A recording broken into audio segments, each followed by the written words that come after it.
और चलिए अब खबरों में आगे बढ़ेंगे। आपको बता दें, उत्तर भारत समेत हरियाणा में मौसम लगातार करवट बदल रहा है। वेस्टर्न डिस्टर्बेंसेस के कारण वातावरण में नमी बढ़ गई है, जिससे सुबह और रात में घनी धुंध छा रही है। मौसम विभाग ने 8 जिलों में ऑरेंज अलर्ट जारी किया है।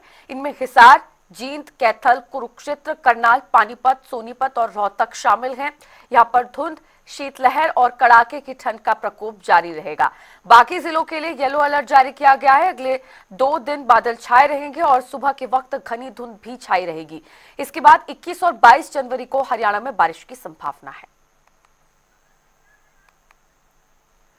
कमल मिर्झा हमारे संवाददाता करनाल से हमारे साथ सीधा लाइव जुड़ गए हैं, उनसे और जानकारी लेंगे मौसम को लेकर। कमल, फिलहाल करनाल में किस तरह का मौसम बना हुआ है? टेम्परेचर को लेकर क्या अपडेट है? कुछ दिनों पहले हरियाणा के कई क्षेत्रों में बारिश भी हुई थी, तो क्या उसका असर अभी भी करनाल में देखने को मिल रहा है?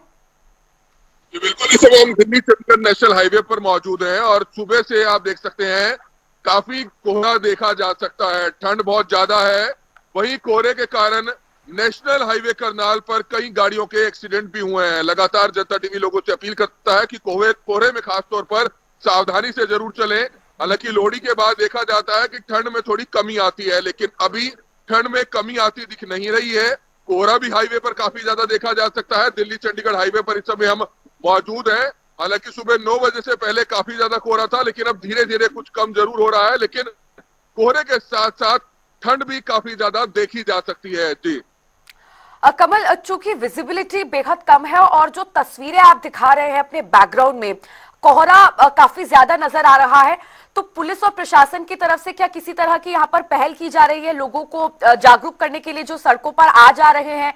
रिफ्लेक्टर टेप्स चूंकि कई जगहों पर, कई इलाकों में लगवाई गई थी जागरूकता पैदा करने के लिए, ताकि दुर्घटना, एक्सीडेंट्स जो है कोहरे की वजह से ना हो। जी बिल्कुल, एक्सीडेंट्स जो है लगातार बढ़ते हुए नजर आ रहे हैं। अभी कुछ ही देर पहले नेशनल हाईवे पर, जिस समय इस जगह पर हम मौजूद हैं, यहीं पर 2 ट्रकों में काफी जोरदार तरीके से टक्कर हो जाती है। कोहरे के कारण जो है ये एक्सीडेंट होता है। पुलिस मौके पर पहुंचती है और बड़ी बड़ी क्रेनों को मंगाया जाता है, जिसके बाद जो है एक्सीडेंट हुई गाड़ियों को साइड में किया जाता है। सुबह हालांकि 8 से 9 बजे हाईवे पर काफी ज्यादा कोहरा था। लोगों से लगातार अपील है, जो भी लोग हाईवे पर सफर करते हैं सावधानी से गाड़ी जरूर चलाएं, क्योंकि अपने और अपने आपके परिवार की जो जिम्मेवारी आपके हाथों में है। इसलिए जनता टीवी लगातार लोगों से अपील करता है कि कोहरे के दिनों में खास तौर पर लगाम लगाई जा सके। खास तौर पर व्हीकल्स की जो स्पीड है उस पर कहीं ना कहीं अंकुश जरूर लगाया जाना चाहिए, ताकि कोहरे में हो रहे एक्सीडेंट जो है उस पर रोका जा सके। जी कमल, अस्पतालों की व्यवस्थाएं कैसी हैं करनाल में फिलहाल? चूंकि इस तरह के मौसम में बढ़ती सर्दी और ठंड में जो बुखार और सर्दी जुकाम के मरीज होते हैं वो बढ़ जाते हैं। बुजुर्ग और बच्चे खासकर इससे ज्यादा प्रभावित होते हैं। तो क्या अस्पताल में खास तरह की व्यवस्थाएं इसको लेकर की गई हैं, ताकि ज्यादा पेशेंट्स यदि आए तो उनको कंट्रोल किया जा सके?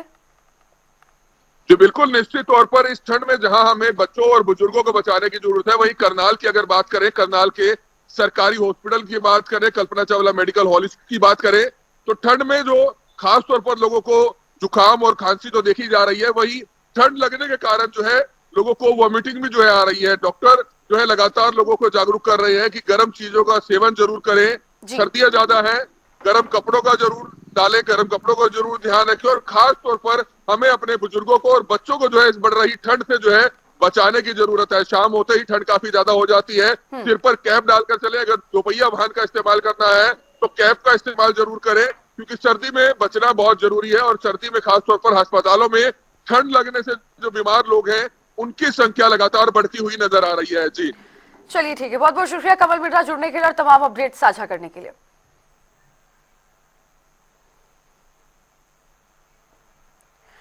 और ये 2 तस्वीरें करनाल और जींद से आप टीवी स्क्रीन पर देख सकते हैं। करनाल से हमारे संवाददाता हमारे साथ जुड़े, करनाल को लेकर तमाम अपडेट्स मौसम को लेकर उन्होंने साझा की। और काफी धुंध और कोहरा करनाल में देखने को मिला।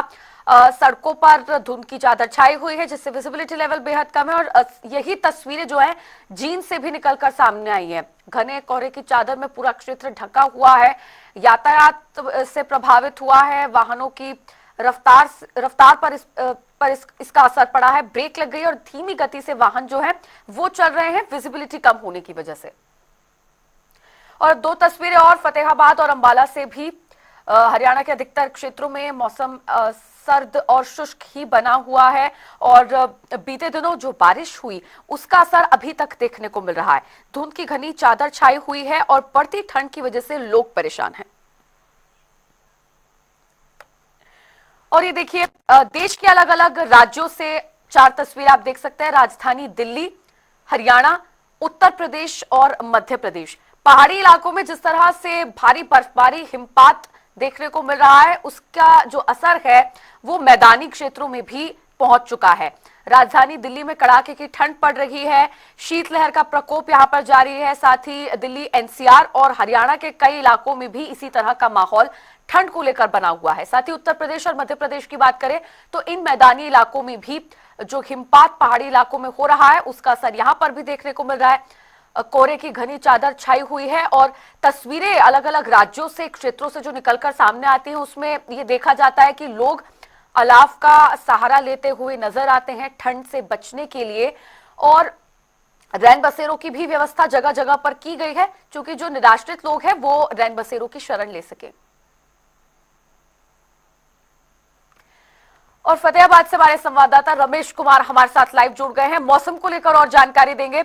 रमेश, फतेहाबाद में मौसम को लेकर क्या अपडेट है? धुंध की चादर सभी जगहों पर अभी देखा जाए तो उत्तरी भारत में छाई हुई है, जिसकी वजह से लोग काफी परेशान हैं, विजिबिलिटी कम है। फतेहाबाद से भी ऐसी तस्वीरें सामने आ रही हैं। देखिए, बिल्कुल बताना चाहूंगा कि पिछले दिनों हुई बरसात के बाद लगातार जो फतेहाबाद में धुंध और ठंड का जो कहर जारी है, वहीं जो मौसम विभाग है उसके द्वारा जो फतेहाबाद जिला, इसके अलावा 8 जो जिले हैं उन्हें ऑरेंज जोन में रखा गया है। फतेहाबाद की बात करूँ तो यह बता देता हूँ कि यहाँ धुंध का कहर जारी, जिसके चलते वाहन चालकों को काफी दिक्कतों का सामना करना पड़ रहा है। 30 से 50 मीटर के बाद जो विजिबिलिटी है वो बिल्कुल कम है। बता दूं कि अब तक फतेहाबाद में धुंध या कहरे के कारण कोई भी इस तरह बड़ा हादसा नहीं हुआ, लेकिन वही जिस प्रकार से लगातार जो धुंध जिले में पड़ रही है उसके बाद किसानों के चेहरे खिले हुए हैं, लेकिन जो सब्जी उत्पादक है उन्हें काफी दिक्कतों का सामना करना पड़ रहा है। वो अपनी जो सब्जियों की बेलें थी उन्हें बचाने के लिए जो तिरपाल या अन्य जो पराली लगाकर अपनी फसलों की बेलों को बचाने का प्रयास कर रहे हैं। जी रमेश, रैन बसेरों को लेकर क्या जानकारी है? कई निराश्रित लोग होते हैं, सड़कों पर अपना गुजारा करते हैं, ठंड में ऐसे में बहुत मुश्किलें उन लोगों के लिए हो जाती है। रैन बसेरों में व्यवस्थाएं सुचारू रूप से चल रही है निराश्रित लोगों के लिए?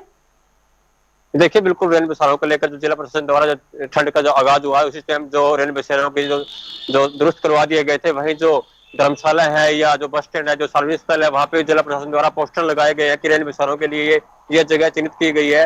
वहीं जो लगातार जो जिला प्रशासन लोगों से भी अपील कर रहा है कि ठंड का मौसम है वो सिर्फ जरूरी काम होता है अपने घरों से बाहर निकले, लेकिन जिस प्रकार से लगातार फतेहाबाद में ठंड का कहर जारी है उसके बाद दुकानदारों को भी काफी दिक्कतों का सामना करना पड़ रहा है। सुबह से लेकर शाम तक दुकानदार जो अपनी दुकानों के बाहर अलाव जलाकर जो दिन गुजारे हैं, वही दुकानदारों का कहना है कि ठंड के चलते उनका काम भी प्रभावित हुआ है। जी रमेश, स्कूली बच्चे जो है वो ठंड की वजह से काफी परेशान रहते हैं, छोटे बच्चे ठंड की वजह से प्रभावित होते हैं, बुजुर्ग भी काफी प्रभावित होते हुए नजर आते हैं ठंड की वजह से। तो स्कूल के जो टाइम टेबल है, जो शेड्यूल है, उसमें किसी तरह का बदलाव किया गया है? जल्दी ना बुलाकर बच्चों को थोड़ा लेट स्कूल बुलाया जाए ताकि उस वक्त ठंड थोड़ी कम हो जाए, या फिर किसी तरह की छुट्टी का ऐलान, छुट्टी का एक्सटेंशन? देखिए, बिल्कुल बताना चाहूंगा कि जो प्रदेश सरकार द्वारा 1 से 15 तक जो छुट्टियों का ऐलान किया गया था, उसके बाद फतेहाबाद जिले में लगभग सभी स्कूल खुल चुके हैं। तो अगर स्कूल टाइम की बात की जाए तो स्कूल समय जो सुबह 9 बजे से लेकर शाम 3 बजे तक का रखा गया है, लेकिन जिला प्रशासन द्वारा इस समय जो किसी प्रकार की वाहन चालकों को या अन्य जो स्कूल वैन है उन्हें दिक्कत ना हो, उसको लेकर ट्रैफिक पुलिस को हर चौक चौराहे पर अलर्ट किया गया है। जो भारी वाहन है उनके पीछे रिफ्लेक्टर लगाए गए हैं। वही स्कूल प्रशासन द्वारा बच्चों को किसी प्रकार की दोनों में दिक्कत ना हो, वैन में जो स्टाफ है उनकी मात्रा जो बढ़ाई गई है। वहीं तो छोटे बच्चे हैं उनसे लगातार जो स्वास्थ्य विभाग है उनके अभिभावकों से अपील कर रहा है कि छोटे बच्चों को स्कूल भेजते समय उन्हें गर्म बिस्तर पड़ाए, क्योंकि जिस तरह पिछले कई दिनों से जो मौसम आंख मिचौली कर रहा है, कहीं कभी बारिश तो कभी धूप आ रही है, तो उसके चलते स्वास्थ्य विभाग भी चिंता जता रहा है कि छोटे बच्चों को काफी दिक्कतों का सामना ना करना पड़े, इसलिए अभिभावक अपने बच्चों का ख्याल रखें। जी चलिए ठीक है, लौटूंगी आपके पास रमेश। दिल्ली से हमारे संवाददाता स्पर्श शर्मा हमारे साथ लाइव जुड़ गए हैं। स्पर्श, दिल्ली में कड़ाके की ठंड हम हमेशा से ही देखते हैं, सबसे ज्यादा ठंड जो है वो दिल्ली में पड़ती है पूरे उत्तरी भारत की यदि बात करें। दिल्ली से किस तरह की तस्वीरें ठंड को लेकर? देखिए, आप बिल्कुल दिल्ली में बात करें तो कड़ाके की ठंड पड़ती हुई नजर आ रही है और तापमान गिरकर जो है 8 डिग्री के आसपास जो है थोड़ा सा ऊपर जो है उससे पहुंच गया है और इसके कारण जो लोग हैं उनको परेशानियों का सामना करना पड़ता हुआ नजर आ रहा है, क्योंकि ना केवल ठंड बल्कि उसके साथ साथ जो कोहरा है वो भी जो है डबल अटैक दिल्ली वासियों पर करता हुआ जो है नजर आ रहा है। ठंड से कपकपाती दिल्ली जो है देखने को मिलती हुई जो है नजर आ रही है। कोहरे के कारण कई सारी जो परेशानियां हैं वो सीधे तौर पर देखने को मिलती हुई जो है नजर आ रही है, जिसमें जो ट्रेन है वो लेट होती हुई नजर आ रही है। फ्लाइट्स जो है वो जो है डिले होती हुई जो है नजर आ रही है। कुछ फ्लाइट्स जो है कैंसिल भी होती हुई जो है नजर आती है। इस कारण हालांकि जो है कुछ अगले दिनों की बात करते हैं तो इसी प्रकार का जो मौसम है वो जो है देखने को दिल्ली में देखने को मिलता हुआ नजर आएगा, जहां पर कोहरे और ठंड से अभी जो निजात है वो जो है दिल्ली वासियों को नहीं मिलती हुई जो है नजर आएगी। स्पष्ट, क्या आगे आने वाले दिनों में मौसम विभाग द्वारा बारिश की भी चेतावनी या संभावनाएं जताई गई हैं? और यदि ये बारिश जैसे हाल ही में हमने देखा दिल्ली एनसीआर और हरियाणा के कई इलाकों में बारिश हुई, इससे ठंड थोड़ी और बढ़ गई, तो क्या अब जो बारिश होगी उससे एक बार फिर से ठंड थोड़ी कम बैक कर सकती है? क्योंकि जनवरी का जो महीना है वो लगभग खत्म ही होने वाला है, तो क्या अभी भी उम्मीद नहीं लगाई जाए कि ठंड का प्रकोप कम होगा? देखिए, ठंड अभी 21 तारीख तक की बात करें, मौसम विभाग की तरफ से जो अनुमान लगाया गया वो इसी प्रकार से यानी जो है पड़ती हुई नजर आएगी। यानी चिलचिलाती सर्दी जो है वो दिल्ली वासियों को परेशान करती हुई जो है नजर आएगी। और हो सकता है कि इस बीच में छिटपुट जो बौछारें हैं रेन की वो जो है होती हुई नजर आ सकती है। ये जो पूर्वानुमान है वो मौसम विभाग की तरफ से लगाया गया है। हालांकि हम जानते हैं कि किस तरीके से जो विजिबिलिटी है वो भी जो है अलग अलग इलाकों में करीब 100 मीटर से ऊपर अभी दिल्ली के देखने को मिलती हुई नजर आ रही है। लेकिन जो सन है उसके दर्शन जो है फिलहाल नहीं हो पा रहे, यानी सूरज के दर्शन नहीं हो पा रहे। और इसके कारण जो आम लोग हैं उनको और ज़्यादा परेशानी होती हुई नजर आ रही है, क्योंकि तापमान में लगातार गिरावट है, ठंडी ठंडी हवाएं लगातार जो है चलती हुई नजर आ रही है। और इसी के कारण जो चिलचिलाती सर्दी है, थपेड़े है ठंडी हवाओं के, वो जो है लगते हुए नजर आते हैं। और लोग जो है तरह तरह से बचने के लिए जो सहारा है वो अलाव के सहारे की बात करें, या फिर जो फुल कपड़े मफलर की बात करें, या फिर जो है शेड की बात करें, इस तरीके से खुद को बचाने की कोशिश जो है कहीं ना कहीं जो है सर्दी से करते हुए नजर आते हैं। लेकिन अभी आने वाले 21 तारीख तक अगर हम बात करते हैं तो निश्चित तौर पर ठंड और जो कोहरा है उससे जो है बचाव नहीं जो है मिलने वाला। इस तरीके का जो पूर्वानुमान है वो मौसम विभाग की तरफ से लगाया गया है। अच्छा स्पष्ट, दिल्ली में रैन बसेरों को लेकर क्या जानकारी है? क्योंकि कई जगहों से खबरें ऐसी सामने आई थी राजधानी दिल्ली की कि जो निराश्रित लोग हैं वो रैन बसेरों की शरण लेने जा रहे हैं, लेकिन वहां पर व्यवस्थाएं नहीं है, व्यवस्थाएं बदहाल है, या फिर किसी किसी रैन बसेरे में ताला लगा हुआ है। तो क्या इसी तरह की खबरें अभी भी आ रही हैं, या सुचारू व्यवस्थाएं रैन बसेरों में हो गई हैं? कड़ाके की ठंड क्योंकि पड़ रही है? देखिए, दोनों चीज़ें हैं। एक तो व्यवस्था नहीं है और दूसरा ओवर क्राउडिंग है। व्यवस्था के नाम पर हम जानते हैं कि किस तरीके से एक जो गद्दे हैं वो बिछा दिए जाते हैं। अब उन गद्दों की सफाई होती है नहीं होती है, कब होती है, इसको लेकर लगातार सवाली निशान उठते हुए जो है नज़र आते हैं। साफ़ पानी वहाँ मिलता है, इसको लेकर सवाली निशान उठते हुए नज़र आते हैं। और दूसरा ये कि जो ओवर क्राउडिंग है वो जो है निश्चित तौर पर इस तरह के रैन बसेरों में जो है देखने को मिलती हुई नज़र आती है, और जिसके कारण भी व्यवस्थाएं कुछ हद तक जो खराब होती हुई नजर आती है। और खासतौर पर ऐसे लोग जो कि दिल्ली से बाहर से आए हुए लोग होते हैं, हम देखते हैं कि किस तरीके से जो कई दिल्ली के बड़े अस्पताल है उनके बाहर जो एक भारी संख्या में इस तरीके के जो लोग हैं वो जो है ठहरते हुए नजर आते हैं। पिछले दिनों हमने देखा कि राहुल गांधी भी इस तरीके के लोगों से जो है मिलते हुए जो है नजर आए थे, और वो इस तरह की शिकायतें भी जो है करते हुए नजर आए थे। तो दिल्ली में जो है एक ओवर क्राउडिंग भी एक बड़ा फैक्टर जो है नाइट शेल्टर के रूप में देखने को मिलता हुआ नजर आता है। लेकिन निश्चित तौर पर हर जो व्यक्ति होता है उसका हक होता है और सरकार का भी हक होता है कि किसी प्रकार से जो ठंड के कारण जो परेशानी है वो लोगों को ना होती हुई नजर आए, और इसीलिए नाइट शेल्टर का जो कॉन्सेप्ट है वो लेकर लाया गया था। लेकिन चूंकि लोगों को पता नहीं होता नाइट शेल्टर कहाँ पर है, या फिर कहे कि इतने नाइट शेल्टर दिल्ली में है नहीं कि तमाम लोगों को एडजस्ट किया जा सके, इसके लिए जो है अलग अलग तरीके से परेशानी जो है वो लोगों को झेलनी जो है पड़ती हुई नजर आती है। न केवल नाइट शेल्टर्स की बात करते हैं बल्कि इसके अलावा लगातार जो हॉस्पिटल्स है उनमें भी जो मरीजों की तादाद है वो जो है बढ़ती हुई जो है नजर आ रही है। तो ऐसे में निश्चित तौर पर ये जो ठंड और कोहरे का डबल अटैक है वो दिल्ली वासियों को जो है परेशान करता हुआ नजर आ रहा है। ठीक है, चलिए, बहुत बहुत शुक्रिया स्पर्श और रमेश आपका भी जुड़ने के लिए और तमाम अपडेट्स मौसम को लेकर साझा करने के लिए।